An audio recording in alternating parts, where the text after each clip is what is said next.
नमस्कार दोस्तों, स्टडी गुरुकुल में आप सभी का स्वागत है। जैसा कि आप सभी जानते हैं, हमारे द्वारा एक सीरीज लाई गई है आपके लिए एनवायरनमेंट की, जिसमें हम आपको एनवायरनमेंट से संबंधित सभी चैप्टर्स की चर्चा कर रहे हैं।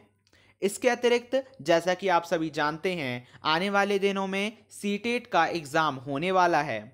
उसके लिए हम जितने भी महत्वपूर्ण प्रश्न पर्यावरण से संबंधित बनने वाले हैं, उनकी भी चर्चा कर रहे हैं। इसी कड़ी में आज की हम वीडियो में देखेंगे आर्द्र भूमि पारितंत्र। इसके पहले हमने आर्द्र भूमि पारितंत्र के अतिरिक्त पारितंत्र के अंतर्गत जितने भी तंत्र हैं, जैसे घास तंत्र, वन तंत्र, जलीय तंत्र, इन सभी तंत्रों को देखा था। आज की वीडियो में हम आर्द्र भूमि पारितंत्र को देखेंगे। अगर आप इस पूरी सीरीज की प्रत्येक वीडियो की अपडेट पाना चाहते हैं और अगर आप हमारे चैनल में नए हैं तो हमारे चैनल को जरूर सब्सक्राइब कर लीजिएगा। इसके साथ साथ में बेल आइकन को भी प्रेस कर लीजिएगा ताकि आने वाली सभी वीडियोस की नोटिफिकेशन आपको निरंतर रूप से मिलती रहे। और आप प्रत्येक वीडियो को शुरू से लेकर के लास्ट तक जरूर देखिएगा, क्योंकि यह जो पूरी सीरीज है आपके लिए न केवल सीटेट एग्ज़ाम बल्कि विभिन्न राज्यों द्वारा जो टेट एग्ज़ाम किए जाते हैं, जैसे यूपी टेट, एमपी टेट, इसके अतिरिक्त जितनी भी शिक्षक भर्ती परीक्षा होती हैं, उनमें भी यह जो पूरी सीरीज़ है वो आपके लिए बहुत महत्वपूर्ण सिद्ध होगी। इसलिए आप हमारी इस पूरी सीरीज़ की प्रत्येक वीडियो को शुरू से लेकर के लास्ट तक देखिएगा ताकि आपको यह पूरी सीरीज अच्छे तरीके से बन जाए, प्रश्न आपकी परीक्षा में आए तो बन जाए। इस आज का लेसन शुरू करने से पहले सबसे पहले मैं आपको एक महत्वपूर्ण प्रश्न बता दे रहा हूं, आज के करंट अफेयर्स में बहुत महत्वपूर्ण है, क्योंकि आपने यह भी देखा है कि करंट अफेयर से भी एक बहुत बड़ा हिस्सा परीक्षा में पूछा जाता है। इसलिए आप इस प्रश्न का आंसर हमें कमेंट बॉक्स में दीजिएगा, जो आज के करंट अफेयर्स का बहुत महत्वपूर्ण प्रश्न है। फिर मैं आपको इस प्रश्न का आंसर कल की वीडियो में बताऊंगा और कल का जो महत्वपूर्ण करंट अफेयर्स है वो पूछूंगा। इससे क्या होगा कि आपको न सिर्फ पर्यावरण बल्कि करंट अफेयर्स का भी जो प्रतिदिन का मोस्ट जो महत्वपूर्ण करंट अफेयर्स रहता है परीक्षा की दृष्टि से, वो भी आपका धीरे धीरे प्रत्येक वीडियो में क्लियर होते जाएगा। तो चलिए आज का प्रश्न देख लेते हैं।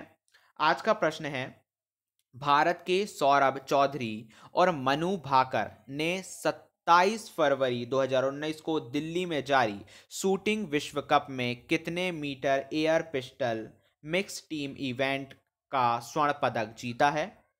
इसका ऑप्शन है, option A 50 metre, option B 30 metre, option C 10 metre और ऑप्शन डी 100 मीटर। इन चारों ऑप्शंस में से जो आपको सही लगता है, जो आपको मालूम है, इसका आंसर आप कमेंट बॉक्स में दीजिएगा। इस प्रश्न का आंसर मैं आपको कल की वीडियो में बताऊंगा। चलिए देख लेते हैं आज का लेसन। आज के लेसन में हम देखेंगे आर्द्र भूमि पारितंत्र क्या है। इसके पहले हमने और पारितंत्र और इकोसिस्टम को देख लिया है। सबसे महत्वपूर्ण बात यह है आर्द्र भूमि पारितंत्र की कि आर्द्र भूमि को हम सरल रूप में गहरे जलीय और स्थलीय पारितंत्र के बीच संक्रमण क्षेत्र के रूप में भी परिभाषित कर सकते हैं। देखिए, अभी हमने देखा स्थलीय पारितंत्र को। स्थलीय पारितंत्र में हमने देखा कि जहां पर स्थल जो है वो जीवों के आवास के रूप में प्रयुक्त होता था, वहीं भोजन से लेकर के सभी पूरी जो क्रियाएं हैं वो स्थल भाग में होती थी। जबकि हमने जली भाग को देखा, जली भाग में जल उनके लिए मुख्य आधार था आवास का, जीवों के लिए, जली जीवों के लिए, और उनकी समस्त क्रियाएं श्वसन से लेकर के प्रकाश संश्लेषण पूरी जल में होती थी। इसके विपरीत जो आर्द्र भूमि है पारितंत्र, ये क्या है? तो देखिए, ये इनके बीच का एक भाग है। मतलब देखिए, एक ऐसा भाग जहां पर हमें स्थल भी मिल रहा है, जल भी मिल रहा है, उस भाग को हम आर्द्र भूमि पारितंत्र कह रहे हैं। अगर हम सरल भाषा में समझें तो देखिए, जो आर्द्र भूमि पारितंत्र है वो ना तो गहरे जलीय तंत्र हैं और ना ही स्थलीय पारितंत्र है, बल्कि ये दोनों के बीच की जो स्थिति है, मतलब दलदल है ना, दलदल या जल वाला जो क्षेत्र है वो आर्द्र भूमि पारितंत्र कहलाता है। अब देखिए इसमें क्या होता है, जो आर्द्र भूमि पारितंत्र है इसमें साल भर हमको देखने के लिए मिलता है या कुछ महीने में देखने के लिए मिलता है जो प्राकृतिक या कृत्रिम रूप से शांत या बहता हुआ जल हमको यहाँ पर देखने के मिलता है आर्द्र भूमि पारितंत्र में। ठीक है, अब यह जल या तो मीठे या खारे पानी का हो सकता है, या समुद्री भी हो सकता है, या गैर समुद्री भी हो सकता है, इनका जल का वहां जमाव हो जाता है। ठीक है, मतलब देखिए भाग स्थलीय है, लेकिन क्या हो रहा है कि वहां पर जल जो है वो इकट्ठा हो जा रहा है। ठीक है, तो उससे वहां पर क्या है, दलदल बन जा रहा है या बहता हुआ जल वहां पर इकट्ठा होते जा रहा है। तो ऐसी स्थिति को हम आर्द्र भूमि पारितंत्र कहते हैं। ठीक है, अब इसकी हमने एक परिभाषा भी देख ली है इस लाइन के थ्रू। अब नेक्स्ट बात यह है कि झील के विपरीत, मतलब ये कि झील के समान नहीं होता, ये झील में हमको देखने के लिए मिलता है वह चीज हमको इसमें देखने के लिए नहीं मिलता। क्या चीजें देख लेते हैं। झील के विपरीत आर्द्र भूमियां अनेक जलीय व स्थलीय जीवों का आवास स्थल होती है, इसलिए इनकी पारिस्थितिकी उत्पादकता और जैव विविधता झील की अपेक्षा अधिक होती है। मतलब देखिए जो आर्द्र भूमि पारितंत्र है इसमें झील की बात करें तो झील की अपेक्षा अनेक जलीय व स्थलीय जीव होते हैं। मतलब देखिए स्थलीय जीव भी होते हैं इसके अंतर्गत और जलीय जीव भी होते हैं। ठीक है, आर्द्र भूमि पारितंत्र के अंतर्गत। इसलिए हम बात करें झील की अपेक्षा तो देखिए झील की अपेक्षा इसमें पारिस्थितिकी उत्पादकता और जैव विविधता झील की अपेक्षा अधिक होती है। मतलब जैव विविधता भी हमको बहुत अधिक मात्रा में ये जो आर्द्र भूमि पारितंत्र है इसमें हमें क्या होगी, दिखाई पड़ेगी। ठीक है, अब देखिए ये क्या है कि हमें इसमें जैव विविधता अधिक मात्रा में दिखाई पड़ेगी। ठीक है, अब दूसरी और महत्वपूर्ण बात यह है कि इकोसिस्टम बनाए रखते हुए, ठीक है, पारितंत्र को बनाए रखते हुए ये जो आर्द्र भूमि पारितंत्र है ये पोषक तत्वों का पुनर्निर्माण भी करती है। इसके साथ साथ में जो जहरीले तत्व रहते हैं उसको निष्क्रिय भी करती है। ठीक है, समझ में आ गया क्या करती है आर्द्र भूमि पारितंत्र। एक तो पोषक तत्वों का पुनर्निर्माण करती है और जो जहरीली तत्व होते हैं उसको निष्क्रिय भी करती है। इसलिए एक महत्वपूर्ण बात यहाँ पर, महत्वपूर्ण टिप्पणी ये कि इसलिए आर्द्र भूमि पारितंत्र को प्रकृति की किडनी भी कहते हैं। ठीक है, बहुत महत्वपूर्ण बात है, इसलिए इसे क्या कहा जाता है, प्रकृति की किडनी कहा जाता है। ठीक है, ये एक बहुत ज्यादा महत्वपूर्ण बात है। ठीक है, अब देखिए जो आर्द्र भूमि पारितंत्र है उसमें उगने वाले जली पौधे को नग्न आंखों से देखा जा सकता है।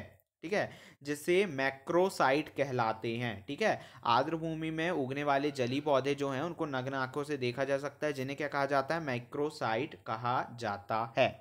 ठीक है, ये महत्वपूर्ण बात इसकी।